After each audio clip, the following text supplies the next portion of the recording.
Okay, I will now recognize myself for 5 minutes. First, I want to start by thanking Chairman Graves for hosting this meeting and thank all of you for your time today and your expertise. One of the things that I have my experience at the local level as a mayor really got me involved with water issues. One of the major rivers in the state of Georgia flows through my district. That's the Chattahoochee River, and that is important for the state of Georgia. But there are several important core projects that are along that waterway as well.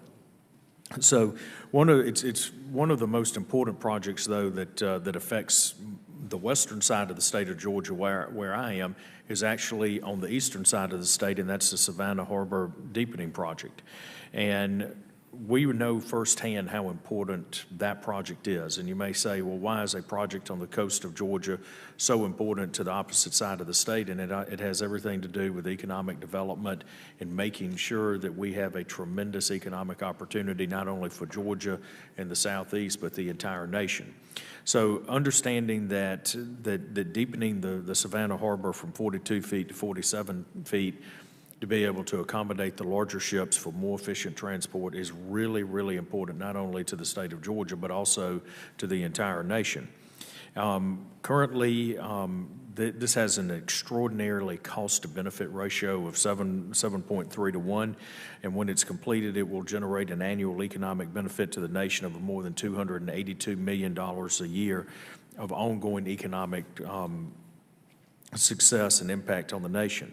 The current project is only about 35% complete, and I know that it is vitally important that we go ahead and complete this project, and that we want to see the recurring $282 million a year of economic impact, job creation, and quite candidly, the most efficient way to move product into the southeast and through the city of Atlanta on up to parts into the Midwest. And I know that we're going to continue to work diligently on that to make sure that funding is in place. I do have a couple of questions after that statement. And Ms. Jamison, if I was very curious and really was want to know a little bit more about the performance-based delivery system that you talked about. Instead of being bogged down in the prescriptive regulation process, can you talk a little bit more about that and the benefits that would have? Yeah, the idea is to realign incentives. The traditional way that we deliver infrastructure is a pay-go basis, where we pay as we go, and we hope against all hope that the project will eventually be finished, which is what has led to a lot of our cost overruns and a lot of our inefficiencies. The cost of mobilizing and demobilizing equipment, the cost of maintaining insurance, that's what starts to escalate the cost of these projects above and beyond. So when we refer to performance-based infrastructure, there's a whole series of different models out there. There's no one-size-fits-all, which is why you need to be very careful in how you craft this. But as an example, if you can allow a contractor to come in, design, build, finance, just say that. They come in with all of the capital up front. You don't begin to pay them until they've completed the Savannah Harbor or they've completed the project that you're after. Then the taxpayer starts to pay as the benefits are being accruing back to the taxpayer.